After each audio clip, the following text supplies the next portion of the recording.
Hello friends, आप सभी का अपने HDS ट्यूटोरियल पर स्वागत है। तो देखिए, जेक बोर्ड क्लास 10th का हिंदी का एग्ज़ाम 18 फरवरी को होने वाला है। समय बहुत ही कम है, सभी लोग अच्छी तरीके से तैयारी कीजिए। इस वीडियो में मैं आप लोगों के लिए लाया हूँ झारखंड बोर्ड क्लास 10th का हिंदी का वायरल प्रश्न पत्र, जो कि बहुत ही ज़्यादा इम्पोर्टेंट है। अपने सभी दोस्तों के साथ वीडियो को शेयर करके सभी प्रश्नोत्तर को अच्छी तरीके से आप लोग याद कर लीजिएगा। और डिस्क्रिप्शन चेक करना मत भूलिएगा, आप लोगों के लिए मैंने और भी इंपॉर्टेंट क्वेश्चन अपलोड किया है, लिंक नीचे डिस्क्रिप्शन में मिल जाएगा। तो चलिए हम लोग वीडियो को शुरू करते हैं। 30 नंबर का ऑब्जेक्टिव और 50 नंबर सब्जेक्टिव पूछा जाएगा आप लोगों से। देखिए, निम्नलिखित गद्यांश को ध्यानपूर्वक पढ़कर प्रश्न संख्या 1 से 4 तक के लिए सही विकल्प को चुने। यहाँ पर देखिए, साहस की जिंदगी सबसे बड़ी जिंदगी है। ऐसी जिंदगी की सबसे बड़ी पहचान यह है कि यह बिल्कुल निडर, बिल्कुल बेखौफ होती है। साहसी मनुष्य की पहली पहचान यह है कि वह इस बात की चिंता नहीं करता कि तमाम देखने वाले लोग उसके बारे में क्या सोच रहे हैं। जनमत की उपेक्षा करके जीने वाला आदमी दुनिया की असली ताकत होता है और मनुष्यता को प्रकाश भी उसी आदमी से मिलता है। अड़ोस पड़ोस को देखकर चलना यह साधारण जीव का काम है। क्रांति करने वाले लोग अपने उद्देश्य की तुलना न तो पड़ोसी के उद्देश्य से करते हैं और न अपनी चाल को ही पड़ोसी की चाल देखकर मध्यम बनाते हैं।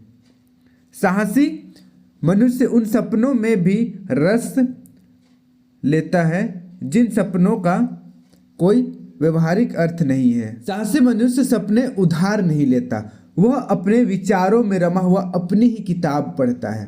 झुंड में चलना और झुंड में चरना यह भैंस और भेड़ का काम है। सिंह तो बिल्कुल अकेला होने पर भी मगन रहता है। अर्नाल्ड बेटेन ने एक जगह लिखा है कि जो आदमी यह महसूस करता है कि किसी महान निश्चय के समय वह साहस से काम नहीं ले सका, जिंदगी की चुनौती को कबूल नहीं सका, वह सुखी नहीं हो सकता। तो चलिए हम लोग पहला क्वेश्चन देखते हैं। किसकी जिंदगी सबसे बड़ी जिंदगी होती है? पहला असाहस की, दूसरा दुस्साहस की, तीसरा साहस की, चौथा साहस नहीं की। तो इसका सही आंसर हो जाएगा ऑप्शन नंबर तीसरा, साहस की। इस तरीके से क्वेश्चन पूछा जाएगा आप लोगों से। फिर देखिए नेक्स्ट, सेकेंड नंबर, अड़ोस पड़ोस को देखकर चलना यह किस प्रकार के जीव का काम है? पहला ऑप्शन है असाधारण, दूसरा असामान्य, तीसरा साधारण, चौथा असली। तो इसका सही आंसर हो जाएगा ऑप्शन नंबर तीसरा, साधारण। साधारण, इसको आप लोग याद कर लीजिएगा। फिर देखिए तीसरा नंबर, साहस की क्या सबसे बड़ी होती है? पहला ऑप्शन है हिम्मत, दूसरा लीला, तीसरा जीवन, चौथा जिंदगी। तो इसका सही आंसर हो जाएगा ऑप्शन नंबर चौथा, जिंदगी। इसको आप लोग याद कर लीजिएगा। फिर देखिए नेक्स्ट 4 नंबर, किस मनुष्य की पहली पहचान यह है कि वह किसी के बारे में कोई चिंता नहीं करता? पहला ऑप्शन है कायर, दूसरा ऑप्शन है डरपोक, तीसरा ऑप्शन है साहसी, चौथा ऑप्शन है भीरू। तो इसका सही आंसर हो जाएगा ऑप्शन नंबर तीसरा, साहसी। इसका आप लोग याद कर लीजिएगा, इंपॉर्टेंट क्वेश्चन है। फिर देखिए नेक्स्ट अगला, यहाँ पर निम्नलिखित काव्यांश को ध्यानपूर्वक पढ़कर प्रश्न संख्या 5 से 8 तक के लिए सही विकल्प को चुने। इसको चलिए एक बार हम लोग पढ़ लेते हैं। कविता दिया हुआ है, संकटों से वीर घबराते नहीं, आपदाओं देख छिप जाते नहीं, लग गए जिस काम में पूरा किया, काम करके व्यर्थ पछताते नहीं। हो सरल अथवा कठिन हो रास्ता, कर्म वीरों को न इससे वास्ता, बढ़ चले तो अंत तक ही बढ़ चले, कठिन तर गिरी श्रृंग ऊपर चढ़ चले। कठिन पंथ को देख मुस्काते सदा, संकटों के बीच वे गाते सदा, है असंभव कुछ नहीं उनके लिए, सरल संभव कर दिखाते वे सदा। यह असंभव कायरों का शब्द है, कहा था नेपोलियन ने एक दिन, सच बताओ जिंदगी ही व्यर्थ है, दर्प बिन, उत्साह बिन और शक्ति बिन। देखिए 5 नंबर का क्वेश्चन, संकटों से कौन घबराते नहीं है? पहला ऑप्शन है कायर, दूसरा डरपोक, तीसरा वीर, चौथा भीरू। तो इसका सही आंसर हो जाएगा ऑप्शन नंबर तीसरा, वीर संकट से घबराते नहीं है। फिर देखिए 6 नंबर, कठिन पंथ को देखकर कौन सदा मुस्काते हैं? पहला ऑप्शन है कर्मवीर, दूसरा कायर, तीसरा डरपोक, चौथा भीरू। तो इसका सही आंसर हो जाएगा ऑप्शन नंबर पहला, कर्मवीर। ऑप्शन नंबर पहला कर्मवीर। फिर देखिए नेक्स्ट अगला 7 नंबर, असंभव किनका शब्द है? पहला ऑप्शन है वीर का, दूसरा कायर का, तीसरा कर्मवीर का, चौथा महावीरों का। तो इसका सही आंसर हो जाएगा ऑप्शन नंबर दूसरा, कायरों का। फिर देखिए नेक्स्ट अगला 8 नंबर, व्यर्थ का क्या अर्थ होता है? व्यर्थ का क्या अर्थ होता है? पहला ऑप्शन है बिगड़ा, दूसरा बिना, तीसरा मतलब, चौथा बेमतलब। तो इसका सही आंसर हो जाएगा ऑप्शन नंबर पहला, बिगड़ा, व्यर्थ मतलब बिगड़ा। फिर देखिए नेक्स्ट अगला, निम्नलिखित प्रश्नों के सही विकल्प को चुने। यहाँ पर देखिए 9 नंबर, निम्नलिखित में से अकर्मक क्रिया किस वाक्य में है? अकर्मक क्रिया किस वाक्य में है? पहला ऑप्शन है गाय घास खाती है, दूसरा रानी गाना गाती है, तीसरा बच्चा रोता है, चौथा राजू पत्र लिखता है। तो इसका सही आंसर हो जाएगा ऑप्शन नंबर तीसरा, बच्चा रोता है। इसको आप लोग याद कर लीजिएगा। अब बढ़ते हैं नेक्स्ट अगला 10 नंबर, देखिए, जो व्यय दो पदों, दो उपवाक्य, दो वाक्यों को परस्पर जोड़ने का काम करते हैं वह खालिस्तान अव्यय होता है। पहला ऑप्शन है विस्मयादि बोधक, दूसरा समुच्चय बोधक, तीसरा संबंध बोधक और चौथा निपात। तो इसका सही आंसर हो जाएगा ऑप्शन नंबर दूसरा, समुच्चय बोधक। फिर देखिए 11 नंबर का क्वेश्चन है, निम्न में से कौन सा शब्द समुच्चय बोधक अव्यय शब्द नहीं है?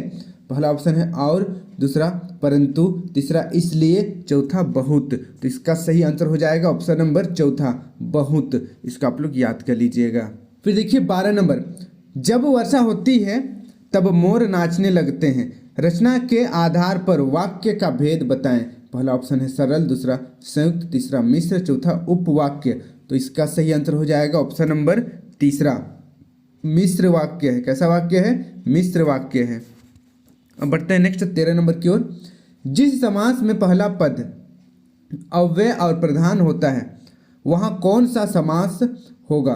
पहला ऑप्शन है अव्ययी भाव, दूसरा तत्पुरुष, तीसरा कर्मधारय, चौथा द्वंद्व। तो इसका सही आंसर हो जाएगा ऑप्शन नंबर पहला, अव्ययी भाव। ऑप्शन नंबर पहला सही हो जाएगा, अव्ययी भाव। इसका आप लोग याद कर लीजिएगा। फिर देखिए 14 नंबर, माँ द्वारा भोजन बनाया जाता है, वाच्य का प्रकार बताएं। पहला ऑप्शन है कर्तृवाच्य, दूसरा ऑप्शन है कर्मवाच्य, तीसरा ऑप्शन है भाववाच्य और चौथा इनमें से कोई नहीं। तो इसका सही आंसर हो जाएगा ऑप्शन नंबर दूसरा, कर्तृवाच्य। फिर देखिए नेक्स्ट अगला क्वेश्चन, निम्नलिखित गद्यांश को ध्यानपूर्वक पढ़कर प्रश्न संख्या 15 से 18 तक के लिए सही विकल्प को चुने।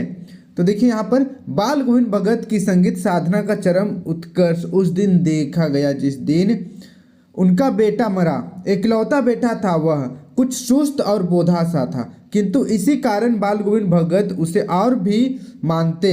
उनकी समझ में ऐसे आदमियों पर ही ज़्यादा नज़र रखनी चाहिए या प्यार करना चाहिए, क्योंकि ये निगरानी और मोहब्बत के ज़्यादा हकदार होते हैं। बड़ी साध से उसकी शादी कराई थी, पतोहू बड़ी ही सुभग और सुशील मिली थी। घर की पूरी प्रबंधिका बनकर भगत को बहुत कुछ दुनियादारी से निवृत्त कर दिया था उसने। उसका बेटा बीमार है, इसकी खबर रखने की लोगों को कहाँ फुर्सत, किंतु मौत तो अपनी ओर सबका ध्यान खींचकर ही रहती है। देखिए 15 नंबर, बेटे के मरने पर बाल गोविंद भगत क्या कर रहे थे? पहला ऑप्शन है रो रहे थे, दूसरा गा रहे थे, तीसरा हंस रहे थे, चौथा नाच रहे थे। तो इसका सही आंसर हो जाएगा ऑप्शन नंबर दूसरा, गा रहे थे।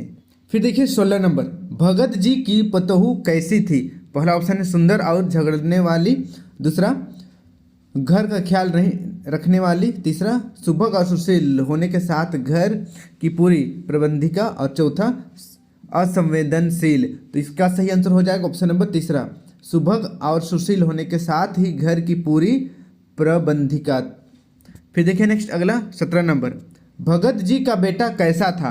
भगत जी का बेटा कैसा था? पहला ऑप्शन है चालाक, दूसरा ईमानदार, तीसरा चतुर, चौथा सुस्त और बोधा सा। तो इसका सही आंसर हो जाएगा ऑप्शन नंबर चौथा, सुस्त और बोधा सा। फिर देखिए नेक्स्ट 18 नंबर, बाल गोविंद भगत का कितना बेटा था? पहला ऑप्शन है 1, दूसरा 2, तीसरा 3, चौथा 4। तो इसका सही आंसर हो जाएगा ऑप्शन नंबर पहला, 1 बेटा था। बढ़ते हैं नेक्स्ट अगला 19 नंबर की ओर। निम्नांकित काव्यांश को ध्यान पूर्वक पढ़कर प्रश्न संख्या 19 से 22 तक के लिए सही विकल्प को चुने। देखिए, फसल क्या है? और तो कुछ नहीं वह, नदियों के पानी का जादू है वह, हाथों के स्पर्श की महिमा है, भूरी काली संदली मिट्टी का गुण धर्म है, रूपांतर है सूरज की किरणों का, सिमटा हुआ संकोच है हवा की थिरकन का। देखिए, सही विकल्प का चयन करें। 19 नंबर, फसल किसका जादू है? पहला ऑप्शन है नदियों के पानी का, दूसरा हवाओं की थिरकन का, तीसरा मिट्टी के गुणधर्म का, चौथा सूर्य के किरणों का। तो इसका सही आंसर हो जाएगा ऑप्शन नंबर पहला, ऑप्शन नंबर पहला, नदियों के पानी का। फिर देखिए नेक्स्ट 20 नंबर, फसल किसका रूपांतरण है? पहला ऑप्शन है सूरज की किरणों का, दूसरा मिट्टी के जल का, तीसरा किसान के हाथों का, चौथा मिट्टी के गुणधर्म का। तो इसका सही आंसर हो जाएगा ऑप्शन नंबर पहला, सूरज के किरणों का। फिर देखिए नेक्स्ट 21 नंबर, फसल किसका गुणधर्म है? पहला मिट्टी का, दूसरा जल का, तीसरा हवा का, चौथा हाथों का। तो इसका सही आंसर हो जाएगा ऑप्शन नंबर पहला, मिट्टी का।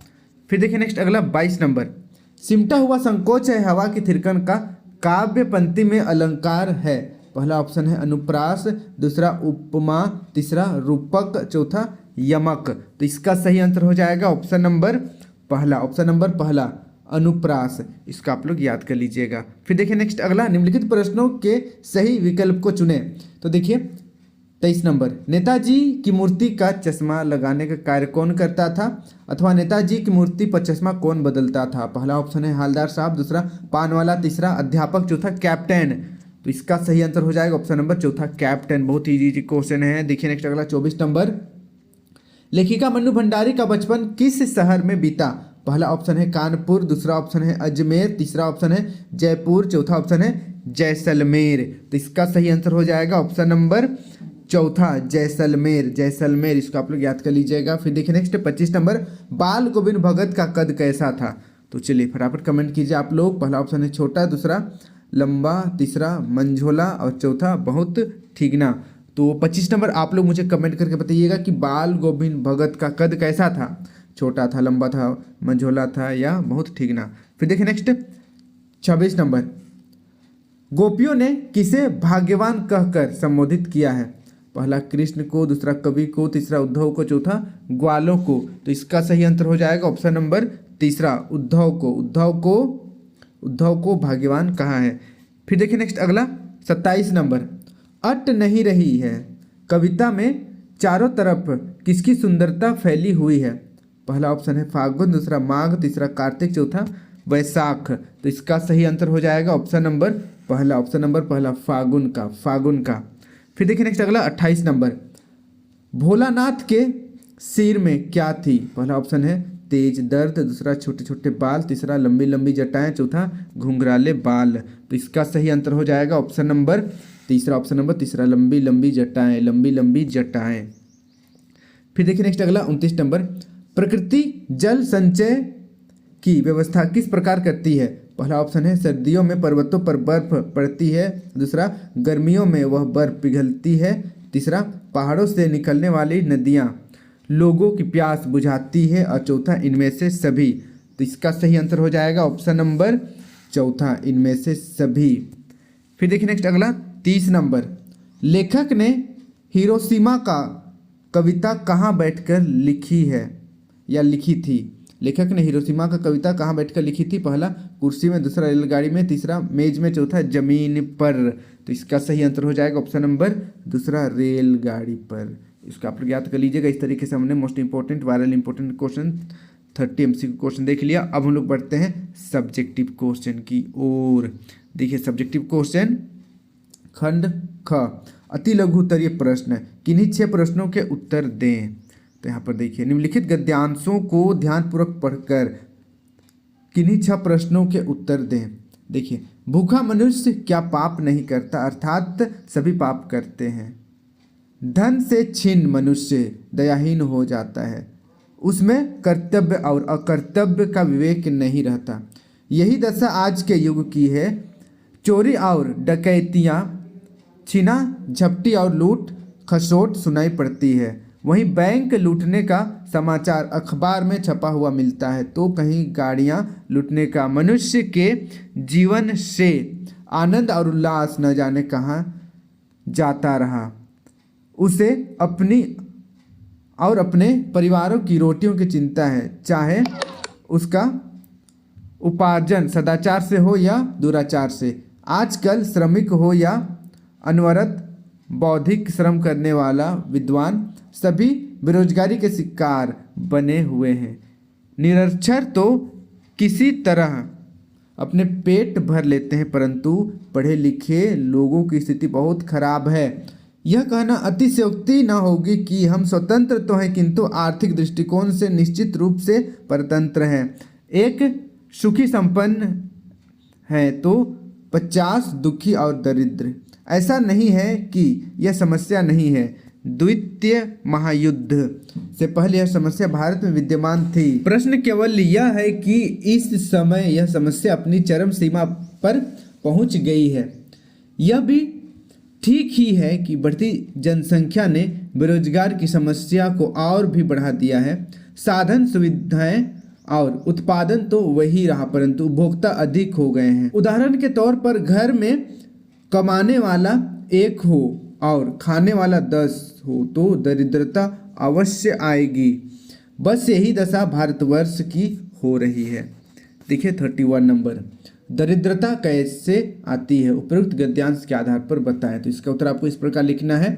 घर में कमाने वाला 1 हो या खाने वाला 10 हो तो दरिद्रता अवश्य आएगी। बस यही दशा भारतवर्ष की हो रही है, यही कारण से दरिद्रता आती है। फिर देखिए नेक्स्ट अगला 32 नंबर, बेरोजगारी को दूर करने के लिए शिक्षा पद्धति में क्या परिवर्तन करना होगा। तो इसका उत्तर देखिए, बेरोजगारी दूर करने के लिए हमें शिक्षा पद्धति में जड़ से चोटी तक परिवर्तन करना पड़ेगा। हाई स्कूल तक सामान्य साक्षरता के बाद हमें व्यावसायिक शिक्षा का व्यापक प्रबंध करना चाहिए। फिर देखिए नेक्स्ट 33 नंबर, धन से छीन मनुष्य में किसका विवेक नहीं रह जाता है। तो इसका उत्तर देखिए, धन से छीन मनुष्य दयाहीन हो जाता है, उसमें कर्तव्य और अकर्तव्य का विवेक नहीं रहता। फिर देखिए 34 नंबर, आजकल बेरोजगारी के शिकार कौन कौन से लोग बने हुए हैं। तो इसका उत्तर देखिए, आजकल श्रमिक हो या अनवरत बौद्धिक श्रम करने वाला बुद्धिमान, सभी बेरोजगारी के शिकार बने हुए हैं। फिर देखिए 35 नंबर, कौन किसी तरह अपना पेट भर लेता है। तो इसका उत्तर देखिए, निरक्षर किसी तरह अपना पेट भर लेता है। फिर देखिए 36 नंबर, आज मनुष्य किसकी चिंता करता है। तो इसका उत्तर देखिए, आज मनुष्य अपने और अपने परिवार की रोटी की चिंता करता है, चाहे उसका उपार्जन सदाचार से हो या दुराचार से। फिर देखिए नेक्स्ट 37 नंबर, कौन सी समस्या बेरोजगारी की समस्या को और बढ़ा देती है। तो इसका उत्तर देखिए, बढ़ती हुई जनसंख्या ने बेरोजगारी की समस्या को और भी बढ़ा दिया है। फिर देखिए नेक्स्ट अगला 38 नंबर, कर्तव्य और दुराचार का विलोम शब्द क्या होता है। तो इसका उत्तर देखिए, कर्तव्य अकर्तव्य, कर्तव्य का विलोम अकर्तव्य और दुराचार का विलोम सदाचार। इसका आप लोग याद कर लीजिएगा, इंपॉर्टेंट क्वेश्चन है। फिर देखिए नेक्स्ट अगला 3 नंबरी प्रश्न, किन्हीं 6 प्रश्नों का उत्तर दें। तो यहाँ पर देखिए 39 नंबर, एक कहानी यह भी आत्मकथ्य में लेखिका के पिता ने रसोई को भटियार खाना कहकर क्यों संबोधित किया है। तो इसका उत्तर देखिए, लेखिका के पिता का आग्रह रहता है कि वह रसोई से दूर रहे। वे रसोई को भटियार खाना कहते थे। उनका कहना था कि रसोई के इस भटियार खाने में रहने से व्यक्ति की प्रतिभा और क्षमता भट्टी में चली जाती है, अर्थात नष्ट हो जाती है। वे इससे समय की बर्बादी मानते थे। फिर देखिए नेक्स्ट 40 नंबर, बिस्मिल्लाह खां को शहनाई की मंगलध्वनि का नायक क्यों कहा गया है। तो तो इसका उत्तर देखिए शहनाई मंगल ध्वनि का वाद्य है। भारत में जितने भी शहनाई वादक हुए हैं उनमें बिस्मिल्लाह खां का नाम सबसे ऊपर है। उनसे बढ़कर सुरीला शहनाई वादक और कोई नहीं, इसलिए उन्हें शहनाई की मंगल ध्वनि का नायक कहा गया है। फिर देखिए 41 नंबर, कैप्टन मूर्ति का चश्मा क्यों बार बार बदल लेता है? पठित पाठ के आधार पर उत्तर दें। तो इसका उत्तर देखिए, कैप्टन अपने इने गिने चश्मों में से एक चश्मा श्रद्धा के प्रतीक नेताजी की मूर्ति पर लगा देता था, किंतु किसी ग्राहक के द्वारा मूर्ति पर लगे चश्मे जैसा मांगने पर कैप्टन दूसरा वैसा चश्मा न होने पर मूर्ति से उतारकर ग्राहक को दे देता था और दूसरा लगा देता था। इस कारण कैप्टन मूर्ति का चश्मा बार बार बदल देता था। फिर देखिए नेक्स्ट 42 नंबर, बाल गोविंद भगत का रेखाचित्र प्रस्तुत करें। तो इसका उत्तर देखिए, नाम बाल गोविंद भगत, गृहस्थ होते हुए भी सन्यासी, उम्र 60 के ऊपर, मंझोले कद के गोरे चिट्टे व्यक्ति थे। बाल सफ़ेद और नूरानी चेहरा चमकदार, कमर में सिर्फ एक लंगोटी और सिर पर कबीरपंथी कनपट्टी टोपी थी। उनकी वेशभूषा, हाथ में खंजड़ी, तल्लीन होकर प्रभु भजन का गायन करना, यही उनकी दिनचर्या थी। फिर देखिए 43 नंबर, स्मृति को पाथ्य बनाने से कवि का क्या आशय है? तो इसका उत्तर देखिए, स्मृति को पाथ्य बनाने से कवि का यह आशय है कि जीवन में जो थोड़े बहुत मधुर क्षण आए थे, अर्थात जब उनका मिलन प्रिय के साथ हुआ था, उन क्षणों की स्मृति ही जीवन का सहारा है। उसी स्मृति के सहारे वह जी रहा है। अब जबकि वह चलते चलते थक गया है, तब उसके मार्ग में यही सहारा रह गया है कि वह पुरानी स्मृतियों को संजोए रहे। फिर देखिए 44 नंबर, कवि के अनुसार फसल क्या है? तो इसका उत्तर देखिए, कवि के अनुसार फसल पानी, मिट्टी, धूप, हवा एवं मानव श्रम का मिला जुला रूप है। इसमें सभी नदियों के पानी का जादू समाया हुआ है। कवि के अनुसार फसल नदियों के पानी का जादू, मनुष्य के हाथों के स्पर्श की महिमा, भूरी काली मिट्टी का गुणधर्म, सूरज की किरणों का रूपांतरण तथा हवा की थिरकन का सिमटा हुआ संकोच है। इस प्रकार फसल प्रकृति और मनुष्य के परस्पर सहयोग की सृजनात्मक परिणति है। इसको आप लोग याद कर लीजिएगा। अब बढ़ते हैं नेक्स्ट अगला 45 नंबर, संगीतकार जैसे व्यक्ति संगीत के अलावा और किन किन क्षेत्रों में दिखाई देते हैं? तो इसका उत्तर देखिए, संगीतकार जैसे व्यक्ति संगीत के अलावा इन क्षेत्रों में दिखाई देते हैं। जैसे पहला देखिए नाटक के क्षेत्र में, दूसरा नृत्य के क्षेत्र में, तीसरा शिक्षा के क्षेत्र में, चौथा राजनीति के क्षेत्र में और पांचवा देखिए धर्म के क्षेत्र में। याद कर लीजिएगा, इंपॉर्टेंट है और छोटा भी है, इजी भी है। देखिए 46 नंबर, प्रकृति ने जल संचय की व्यवस्था किस प्रकार की है? इसका उत्तर आपको इस प्रकार लिखना है, प्रकृति के हिमशिखर जल स्तंभ की तरह हैं। प्रकृति सर्दियों में यहाँ बर्फ के रूप में जल संग्रह कर लेती है और गर्मियों में जब चारों ओर जल के लिए त्राही त्राही मचती है, तब ये बर्फ पिघलकर नदियों में जलधारा के रूप में बहकर हमारी प्यास बुझाती है। इस प्रकार प्रकृति ने जल संचय की बहुत उत्तम व्यवस्था कर रखी है। इसको आप लोग याद कर लीजिएगा। फिर देखिए नेक्स्ट अगला, किन्हीं 4 प्रश्नों के उत्तर दें। 5 नंबरी प्रश्न देखिए, पाठ में आए किन प्रसंगों के आधार पर आप कह सकते हैं कि बिस्मिल्लाह खां मिलीजुली संस्कृति के प्रतीक थे? तो इसका उत्तर देखिए, बिस्मिल्लाह खां हिंदू मुस्लिम एकता के पर्याय थे। वे मिलीजुली संस्कृति के प्रतीक थे। वे काशी के संकट मोचन मंदिर में हनुमान जयंती के अवसर पर आयोजित संगीत सभा में अवश्य सम्मिलित होते थे। वे बालाजी के मंदिर के नौबत खाने में शहनाई का रियाज नियमित रूप से करते थे। वे जीवन भर विश्वनाथ मंदिर में शहनाई बजाते रहे। इसी प्रकार वे मुहर्रम के अवसर पर 8वीं तिथि को शहनाई खड़े होकर बजाते थे। वे दोनों में कोई अंतर नहीं करते थे। इसको आप लोग याद कर लीजिएगा, इंपॉर्टेंट क्वेश्चन है। फिर देखिए नेक्स्ट अगला 48 नंबर, कृष्ण के प्रति अपने अनन्य प्रेम को गोपियों ने किस प्रकार अभिव्यक्त किया है? तो इसका उत्तर देखिए, गोपियों ने कृष्ण के प्रति अपने अनन्य प्रेम को निम्नलिखित युक्तियों से व्यक्त किया है। जिसे पहला नंबर देखिए, वे स्वयं को कृष्ण रूपी गुड़ पर लिपटी हुई चींटी कहती है। दूसरा देखिए, वे स्वयं को हारिल पक्षी के समान कहती है जिनसे कृष्ण प्रेम रूपी लकड़ी को दृढ़ता से थामा हुआ है।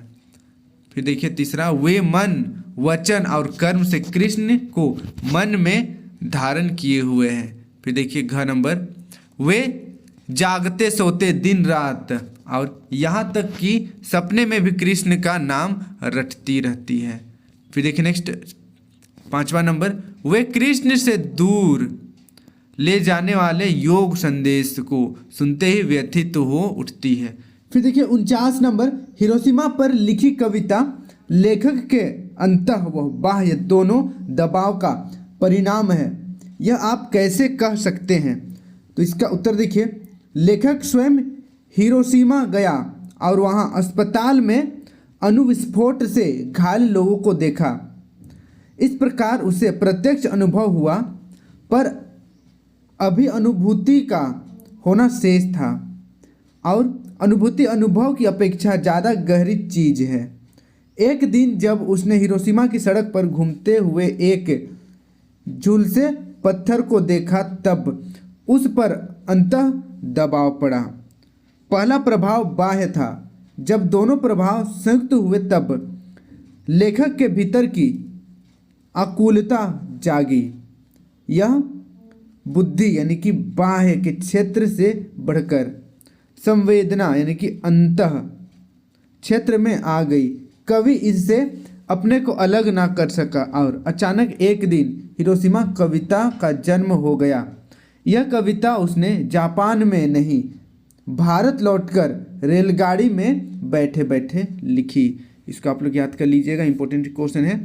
फिर देखिए नेक्स्ट अगला 50 नंबर, निम्नांकित में से संकेत बिंदुओं के आधार पर किसी एक विषय पर लगभग 150 शब्दों में निबंध लिखें। तो इसका उत्तर देखिए, भारतीय कृषक अथवा भारत का किसान। भारत का किसान या भारतीय कृषक दोनों का मतलब सेम ही है, इस पर निबंध लिखना है। इसको आप लोग याद कर लीजिएगा, कहीं से भी आप लोग याद कर लीजिएगा, इसे मैं स्किप कर दे रहा हूँ। और देखिए अगला जो निबंध है विद्यार्थी और अनुशासन, ये भी निबंध बहुत ज़्यादा इम्पोर्टेंट है। ठीक है, विद्यार्थी और अनुशासन के बाद आप याद कर लीजिएगा सरहूल। सरहूल पर निबंध आप लोगों का एग्जाम में आएगा, तीनों को याद कर लीजिएगा, इंपॉर्टेंट है। फिर देखिए नेक्स्ट अगला हम लोग बढ़ते हैं अब 51 नंबर की ओर। अपने भाई के विवाह में शामिल होने के लिए मित्र को पत्र लिखें। तो इसका उत्तर देखिए, रातू रांची, दिनांक 18 फरवरी 2025। देखिए, प्रिय मित्र विक्की, तुम्हें यह सूचना देते हुए अत्यंत हर्ष हो रहा है कि मेरे भाई का विवाह 7 जून 2025 को होना निश्चित हुआ है। बारात ध्रुवा से रातू रोड यानी कि रांची जाएगी। तुम 6 जून तक अवश्य यहाँ पहुँच जाना। उन दिनों विद्यालय में भी अवकाश रहेगा, अतः तुम्हें माता पिता से अनुमति लेने में भी असुविधा नहीं होगी। अपने आगमन की तिथि के विषय में पत्र द्वारा सूचना अवश्य देना। चाचा जी एवं चाची जी को सादर चरण स्पर्श तथा अंशु को स्नेह। तुम्हारा अभिन्न मित्र संजय। अथवा में क्वेश्चन है, देख लीजिए, अपने क्षेत्र में पेड़ पौधों की अनियंत्रित कटाई को रोकने के लिए जिलाधिकारी को पत्र लिखे। जिलाधिकारी को पत्र लिखना है कि पेड़ का जो कटाव हो रहा है उसे रोका जाए। देखिए, सेवा में जिलाधिकारी झारखंड वन्य संस्थान रांची, दिनांक 18/2/2025। विषय देखिए, पेड़ पौधों की कटाई रोकने के संदर्भ में। महोदय, देखिए, मैं रांची का निवासी हूँ। मेरे क्षेत्र में इन दिनों वन्य पेड़ पौधों की निर्मम कटाई हो रही है। इस तरफ किसी अन्य पदाधिकारी का भी ध्यान नहीं जा रहा। देश का नागरिक होने के नाते मेरा यह कर्तव्य बनता है कि मैं आपका ध्यान इस तरफ आकृष्ट करूं। हालांकि इस क्षेत्र में वन्य पेड़ पौधों की कटाई पर प्रतिबंध है, किंतु यह दुख का विषय है कि पेड़ पौधों की कटाई किसी भी प्रकार रुक नहीं पा रही है। मैं आशा करता हूं कि आप मेरी उपयुक्त शिकायत पर ध्यान देंगे और वन विभाग के भ्रष्ट पदाधिकारियों, कर्मचारियों और बाहुबली पहुंच वाले रंगदारों के विरुद्ध कठोर कार्रवाई करेंगे ताकि वन्य पेड़ पौधों की अवैध कटाई रोकी जा सके और इस सुंदर पृथ्वी का स्वास्थ्य सुरक्षित कर सके। आपसे शीघ्र कार्रवाई की अपेक्षा के साथ, आपका अभिषेक कुमार, रांची। इसको भी आप लोग याद कर लीजिएगा, इस तरीके से भी क्वेश्चन पूछा जा सकता है। अब बढ़ते हैं लास्ट क्वेश्चन 52 नंबर। देखिए, समाज में बढ़ रहे अपराधों के प्रति जन जागरूकता के उद्देश्य से लगभग 50 शब्दों में एक विज्ञापन लिखें। तो इसका उत्तर देखिए, इस तरीके से आपको करना है। यहाँ पर आपको लाइन खींच लेना है, बॉर्डर बना लेना है। उसके बाद नीचे यहाँ पर आपका सहयोग हमारी सफलता। अपराध नियंत्रण जन जागरूकता कार्यक्रम। सतर्क रहें, सचेत रहें, अपराधी गतिविधियों की सूचना तुरंत पुलिस को दें। बूढ़ों, महिलाओं और बच्चों की सुरक्षा का ध्यान रखें। साइबर अपराधों से सतर्क रहें, न अफवाह फैलाएं और न फैलने दें। अपराध रोकने में हर नागरिक का योगदान है। पुलिस कार्यालय डाल्टनगंज। इस तरीके से आप विज्ञापन रोक सकते हैं कि अपराधों को रोका जाए। आप लोग कितने डाल्टनगंज से वीडियो को देख रहे हैं, फटाफट कमेंट कीजिए। चलिए फिर और एक विज्ञापन देखते हैं हम लोग। देखिए, शिक्षा के प्रति जागरूकता फैलाने के उद्देश्य से लगभग 50 शब्दों में एक विज्ञापन तैयार करें। तो यहाँ पर देखिए, इस तरीके से आपको यहाँ पर भी एक लाइन ड्रॉ कर लेना है, बाउंड्री बना लेना है इस तरीके से। उसके बाद यहाँ पर लिखना है, चलो पढ़ाएं, कुछ कर दिखाएं। शिक्षा ही विकास की नींव है, पढ़िए और पढ़ाइए। अपने बच्चे बच्चियों को स्कूल भेजें, सबका है ये अधिकार। पूरी शिक्षा, पूरा प्यार। शिक्षा अच्छा नागरिक बनाती है और अच्छे नागरिकों से बनता है उत्तम देश। तो इस तरीके से आप शिक्षा के प्रति जागरूकता फैलाने के लिए विज्ञापन लिख सकते हैं। यहाँ पर जो भी क्वेश्चन मैंने बताया सभी बहुत ज़्यादा इंपॉर्टेंट है। अपने सभी दोस्तों के साथ वीडियो को शेयर कर दीजिएगा और चैनल को सब्सक्राइब कर लीजिएगा। डिस्क्रिप्शन चेक करना मत भूलिएगा।